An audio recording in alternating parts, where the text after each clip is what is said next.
చేసుకోండి. 1 తెస్సలోనికయులకు 4:15 పౌలు చెప్తున్నాడు ఇక్కడ, మేము ప్రభువు మాటను బట్టి మీతో చెప్పుకున్నదేమనగా, ఇది నా మాట కాదు కదా, యేసు మాట, యేసు ప్రభు మాట, ఆయన మాటను బట్టి మీతో చెప్పేది ఏమంటే, ప్రభువు రాకడ వరకు సజీవులమై నిలిచియుండు మనము. అండర్లైన్ చేసుకోండి, ఇది మొదటి రాకడలో వచ్చి వెళ్ళిపోయాడు, మళ్ళీ రెండవ రాకడ గురించి చెప్తాడు. ఆ రెండవ రాకడ వరకు సజీవులమై నిలిచియుండు మనము అంటే అప్పటిదాకా బతికే ఉంటాం మనం చచ్చిపోకముందే వచ్చేస్తాడు. ఇది నా మాట కాదు, యేసు మాట అని చెప్పి వాళ్ళు చెప్తున్నాడు. చూడండి ఇక్కడ తర్వాత చూడండి, ప్రభువు రాకడ వరకు సజీవులమై నిలిచియుండు మనము నిద్రించిన వారి కంటే ముందుగా ఆయన సన్నిధి చేరము. నిద్రించిన వాళ్ళంటే చచ్చిపోయిన వాళ్ళు. అదొక కంటెంట్ చూడండి. ఆర్భాటముతోనూ ప్రధాన దూత శబ్దముతోనూ దేవుని బోరతోనూ పరలోకము నుండి ప్రభువు దిగి వచ్చిన బోర్లు ఊదుకుంటా ఆయన దిగి వస్తాడు. అదే ఆ బోర్లు మోగుతాయి కదా, కడబోరం రోగిద్దని చెప్తారు. ఆ బోర్లు ఊదిన తర్వాత ఆయన దిగుతాడు. క్రీస్తునందుండి మృతులైన వారు మొదట లేదు ఉన్నారు, వాళ్ళు మొట్టమొదటగా లెగుస్తారు, వాళ్ళ శవాలు లెగుస్తాయి. ఆ మీదట సజీవులమై నిలిచియుండు మనము. అది అప్పటికి బ్రతికే ఉంటాం కదా మనం, చచ్చిపోయి లేచిన వాళ్ళు బతికి ఉన్నటువంటి మనము వారితో కూడా ఏకముగా ప్రభువును ఎదుర్కొనుటకు ఆకాశ మండలమునకు మేఘాల మీద కొనిపోబడుదుము. కాగా మనము సదాకాలము ప్రభువుతో కూడా ఉందుము. దేవుని నామమునకు స్తోత్రం కలుగునుగాక. సోదరులారా, గమనించండి, ఈ రోజుల్లో మరి వాక్యాన్ని అనేకులు అనేక విధాలుగా వ్యాఖ్యానిస్తూ ఉంటారు, అర్థం చెబుతూ ఉంటారు. ఎంతవరకైతే అది సంఘానికి క్షేమకరంగా ఉంటుందో అంతవరకు ఏ విధమైన నష్టమో ఇబ్బంది లేదు. కానీ ఎప్పుడైతే వారి వ్యాఖ్యానాల వలన, వారు చెప్పే అర్థాల వలన సంఘానికి నష్టం కలుగుతుందో, వారి ఆత్మీయ జీవితానికి నష్టం కలుగుతుందో, అప్పుడు ఖచ్చితంగా అలాంటి వ్యాఖ్యానాలను, అలాంటి అర్థాలను మనము తప్పకుండా ఖండించవలసి ఉంటుంది, సరిదిద్దవలసి ఉంటుంది. అయితే ఈ రోజుల్లో వాక్యాన్ని సేవకులు అనబడే వారే వ్యాఖ్యానించడం లేదు, కానీ మత ఉన్మాదులు అనేవారు కూడా వ్యాఖ్యానించడం జరుగుతూ ఉంది. వారు వాక్యాన్ని అక్షరార్థముగా వ్యాఖ్యానిస్తూ ఉన్నారు, అర్థము చెబుతూ ఉన్నారు. తమకు తోచిన విధంగా అర్థము చెబుతూ దానిని ఒక కామెడీగా మార్చివేయడం జరిగింది. ఇక్కడ మీరు విన్నటువంటి ఈ యొక్క సుగుణాకర్ అనే అతను చేసినటువంటి వ్యాఖ్యానము కూడా ఆ కోవలోకే వస్తుంది. అతను 1 తెస్సలోనికయులకు రాసిన పత్రికలో నుంచి కొన్ని వాక్యాలను తీసుకొని ఏ విధంగా వ్యాఖ్యానిస్తున్నాడు అంటే, ఒకసారి ఆ వాక్యాలను మనము ధ్యానిద్దాము. 1 తెస్సలోనికయులు 4వ అధ్యాయము 13 నుంచి మనము గమనించినట్లయితే, సహోదరులారా, నిరీక్షణ లేని ఇతరుల వలె మీరు దుఃఖపడకుండు నిమిత్తము నిద్రించుచున్న వారిని గురించి మీకు తెలియకుండా నాకు ఇష్టము లేదు. నిద్రించుచున్న వారిని గురించి మీకు తెలియకుండా మాకిష్టము లేదు. యేసు మృతి పొంది తిరిగి లేచినని మనము నమ్మిన ఎడల, అదే ప్రకారము యేసునందు నిద్రించిన వారిని దేవుడు ఆయనతో కూడా వెంట పెట్టుకొని వచ్చును. మేము ప్రభువు మాటను బట్టి మీతో చెప్పునదేమనగా, ప్రభువు రాకడ వరకు సజీవులమై నిలిచియుండు మనము నిద్రించిన వారి కంటే ముందుగా ఆయన సన్నిధి చేరము. ఆర్భాటముతోనూ ప్రధాన దూత శబ్దముతోనూ దేవుని బూరతోనూ పరలోకము నుండి ప్రభువు దిగివచ్చును. క్రీస్తునందుండి మృతులైన వారు మొదట లేతురు.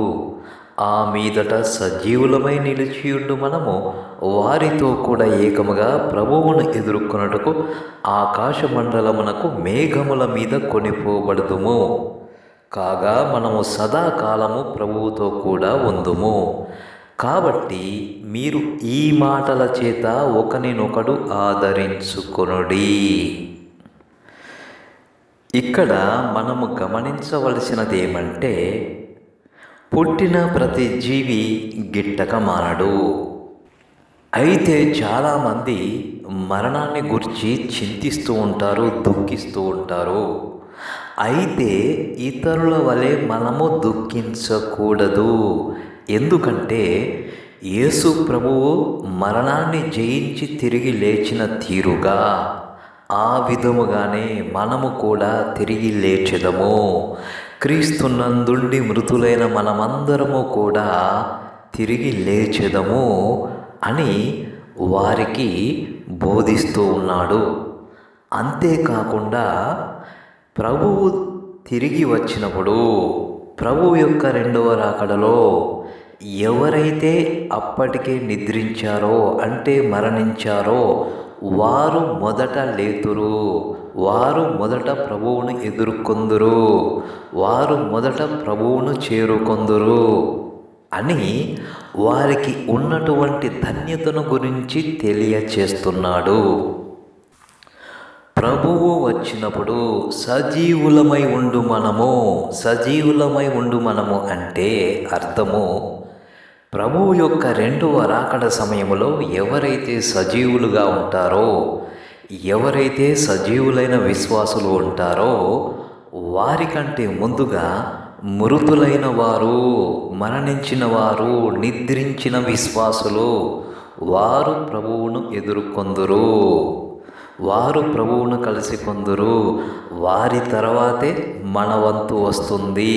అంటే మన వంతు అంటే ఎవరు? అప్పుడు అంటున్నటువంటి వారు కాదు, ఇప్పుడు వింటున్నటువంటి మనము కూడా కాదు. ఈ వాక్యాన్ని ట్విస్ట్ చేసి ప్రకటిస్తున్నా, బోధిస్తున్నా, వ్యంగ్యంగా మాట్లాడుతున్న సుగుణాకర్ కూడా కాదు. ఎవరైతే సజీవులుగా ఉన్నారో ఆ సమయానికి వారు అని అర్థము. వారికంటే కూడా అప్పటికే నిద్రించిన వారు మొదట లేతురు. అది వారికి ఉన్నటువంటి ధన్యత. కాబట్టి ఈ మాటల చేత ఒకరినొకడు ఆదరించుకొనుడి అని పౌలు గారు బోధిస్తున్నారు. అంతేకాని ప్రభువు వారి జీవిత కాలంలోనే వస్తాడు అని అర్థము కాదు. ఒకవేళ అదే గనుక అయితే ప్రభువు యొక్క మొదటి రాకడకే అర్థము ఉండదు, ఈ యొక్క రక్షణ సువార్తకే అర్థము ఉండదు. ఎందుకంటే ఈ యొక్క రక్షణ సువార్త భూదిగంతముల వరకు ప్రకటింపబడాలి. మరి ఆ 100 సంవత్సరాలలోనే వారి జీవిత కాలములోనే భూగోళమంతటికి, అన్ని జనాంగాలకి సువార్త ప్రకటింపబడుతుందా? ఆ రోజుల్లో ఆ రోజుల్లో ఏ విధమైనటువంటి ప్రయాణ సాధనాలు లేని, ఏ విధమైనటువంటి మీడియా లేని ఆ దినాలలో సాధ్యమా? కాదే. కాబట్టి ప్రభువు రాకడ వరకు సజీవులమై నిలిచి ఉండు మనము అంటే ప్రభువు రాకడ సమయంలో విశ్వాసులుగా ఉన్నటువంటి వారు అని అర్థము. వారికంటే కూడా నిద్రించిన వారే ముందు లేచి ప్రభువును కలిసి కొందురు అని అర్థము. అంతేకాని ఇప్పుడు ఉన్న నేను, నువ్వు కానీ, అప్పుడు మాట్లాడుతున్నటువంటి వారు కానీ కాదు. అయితే వాక్యము సరిగా అర్థం కావాలంటే బైబిల్ గ్రంథాన్ని క్షుణ్ణంగా చదివి ఉండాలి. అంతేగాని అక్కడొక వచనం, ఇక్కడొక వచనం చదివి వ్యాఖ్యానిస్తే ఈ విధంగానే తప్పులో కాలేయడం జరుగుతుంది.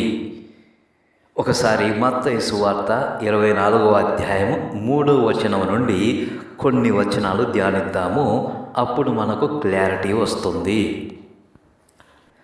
ఆయన ఒలీవల కొండ మీద కూర్చుండి ఉన్నప్పుడు శిష్యులు ఆయన యొద్దకు ఏకాంతముగా వచ్చి, ఇవి ఎప్పుడు జరుగును?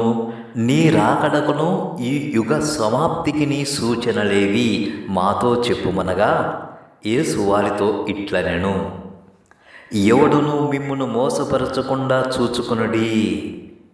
ఈ రోజుల్లో చాలామంది మోసపరుస్తున్నారు, తస్మాత్ జాగ్రత్త. అనేకులు నా పేరిట వచ్చి నేనే క్రీస్తునని చెప్పి పలువురిని మోసపరచెదరు. మరియు మీరు యుద్ధములను గూర్చియు యుద్ధ సమాచారములను గూర్చియు వినబోదురు. మీరు కలవరపడకుండా చూసుకొనుడి. ఇవి జరగవలసి ఉన్నవి గాని అంతము వెంటనే రాదు. జనము మీదికి జనమును, రాజ్యము మీదికి రాజ్యమును లేచును. అక్కడక్కడ కరవులను, భూకంపములను కలుగును. ఇవన్నీ వేదనలకు ప్రారంభము. అప్పుడు జనులు మిమ్మును శ్రమల పాలు చేసి చంపెదరు. మీరు నా నామము నిమిత్తము సకల జనముల చేత ద్వేషింపబడుదురు. ఈ రోజుల్లో అదే జరుగుతుంది కదా. ఓ కరుణాకర సుగుణ, మీరంతా మాకు అదే చేస్తున్నారు కదా. గమనించండి, మీరు ఏవైతే క్రియలు మా ఎడల చేస్తున్నారో వాటి గురించి మా ప్రభువు అప్పుడే సెలవిచ్చాడు.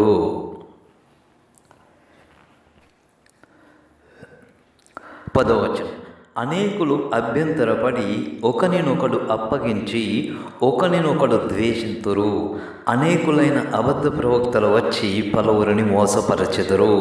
అక్రమము విస్తరించుట చేత అనేకుల ప్రేమ చల్లారును. అంతము వరకు సహించిన వాడెవడో వాడే రక్షింపబడును.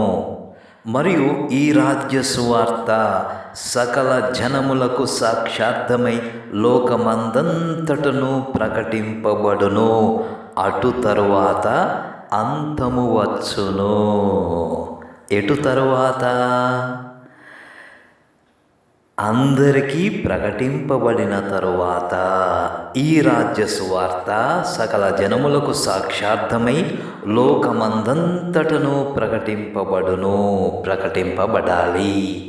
ఆ తరువాత అంతము వచ్చును. అప్పుడు కదా ప్రభు యొక్క రెండవ రాకడా. వారి దినాలలోనే అని నువ్వు అలా అర్థం చేసుకుంటే అది నీ తప్పే కానీ మా తప్పు కాదు కరుణాకరా.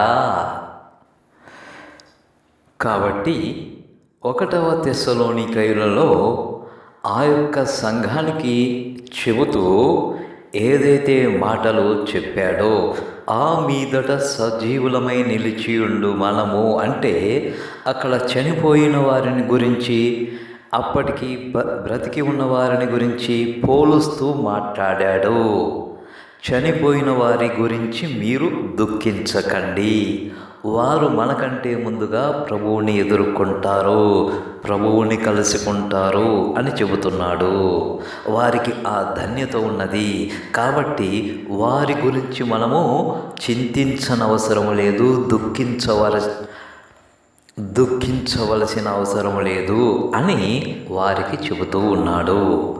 ఆ మీదట సజీవులమై నిలిచియుండు మనము అంటే ప్రభువు రాకడ సమయంలో సజీవులుగా ఉండే విశ్వాసుల కంటే ముందుగా మరణించిన వారు, నిద్రించిన విశ్వాసులు ప్రభువుని ఎదుర్కొంటారు, కలుసుకుంటారు. ఆ తరువాతే మన వంతు అంటే మరలా వారి వంతు, నీ వంతు, నా వంతు కాదు. అప్పటికి సజీవులుగా ఉండేవారి వంతు. ప్రభువు రాకడ ఇంకా ఆలస్యమయ్యి మనమంతా నిద్రించిన వారిగా ఉంటే మనము ముందు లేస్తాము. అప్పటికి సజీవులుగా ఉండేవారి కంటే కూడా ఇది నిద్రించిన వారికి ఉండే ధన్యత అని పౌలు గారు చెబుతూ ఉన్నారు. ఏ విధంగానైతే ప్రభు అయిన యేసుక్రీస్తు వారు మరణాన్ని జయించి తిరిగి లేచారో ఆ విధంగానే క్రీస్తునందుండి మృతులైన వారు తిరిగి లేతురు అని చెబుతూ ఉన్నాడు. కాబట్టి మరణము అనేది అది అంతము కాదు, అది ఒక విశ్రాంతి, ఒక దీర్ఘకాల విశ్రాంతి మాత్రమే అని సెలవిస్తూ ఉన్నాడు. కాబట్టి నిద్రించిన వారి గురించి మనము ఏ విధమైన చింత కలిగి ఉండవలసిన అవసరం లేదు, వారి గురించి దుఃఖపడవలసిన అవసరం లేదు అని మనకు ఉండవలసిన ఆ గొప్ప నిరీక్షణ గురించి తెలియచేస్తూ ఉన్నాడు. అంతేకాని వారు సజీవులుగా ఉండగా ప్రభు అయిన యేసుక్రీస్తు వారు రాలేదు కాబట్టి వారంతా చనిపోయారు కాబట్టి ఇక ప్రభువు రానే రాడు అంటూ నీవు కామెడీగా చేస్తే అది నీ యొక్క అజ్ఞానమే తప్పించి మరోటి కాదు. ఎందుకంటే ఇప్పుడే చదివాను కదా, మత్తయి సువార్తలో అటు తర్వాత అంతము వచ్చును, ఆ అంతము తరువాత ప్రభువు రాకడ వచ్చును. మత్తయి 24:29. ఆ దినముల శ్రమ ముగిసిన వెంటనే చీకటి సూర్యుని కమ్మును, చంద్రుడు కాంతిని ఇయ్యడు, ఆకాశము నుండి నక్షత్రములు రాలను, ఆకాశమందలి శక్తులు కదిలింపబడును. అప్పుడు మనుష్య కుమారుని సూచన ఆకాశమందు కనపడును.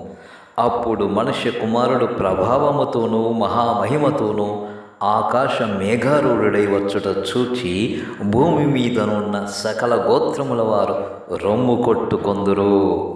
మరియు ఆయన గొప్ప బూరతో తన దూతలను పంపును. వారు ఆకాశము యొక్క ఈ చివర నుండి ఆ చివర వరకు నలుదిక్కుల నుండి ఆయన ఏర్పరచుకొనిన వారిని పోగు చేతురు. అప్పుడు అంతము వస్తుంది. అంతేగాని ఆ మొదటి శతాబ్దంలోనే కాదు. ప్రభువు రాకడ మొదటి శతాబ్దంలోనే కాదు. అలా అయితే మొదటి రాకడకు అర్థమే లేదు, ప్రభువు చేసినటువంటి ఆ శిలువ బలియాగానికి కూడా అర్థమే లేదు. ఎందుకంటే ఆ యొక్క రక్షణ వార్త అందరికీ ప్రకటింపబడాలి. ఎందుకంటే ఆయన వచ్చిందే అందరినీ రక్షించడానికి. ఈ యొక్క సువార్త ఇప్పటికీ కూడా తెలియని వారు చాలామంది ఉన్నారు. వారందరికీ ప్రకటింపబడాలి. ఆ పనిలోనే మేమంతా ఉన్నాము. ఏదో ఒక మిషతో నువ్వు కూడా ఆ పనిలోనే ఉన్నావు. ప్రభువు గురించి కొద్దో గొప్ప చెబుతూ ఉన్నావు, కామెడీగానైనా చెబుతూ ఉన్నావు. ఎప్పుడో ఒకప్పుడు నీ కామెడీ షోలు వినేవారు కూడా సత్యాన్ని గ్రహిస్తారని ఆశిస్తూ ఈ చిన్న మాటలను ముగిస్తున్నాను. ఈ చిన్న మాటలని పరిశుద్ధాత్మ దేవుడు మన హృదయములలో మనందరి ఆత్మీయ మేలుల నిమిత్తమై ఫలింపచేయును గాక. ఆమెన్. ఆమెన్.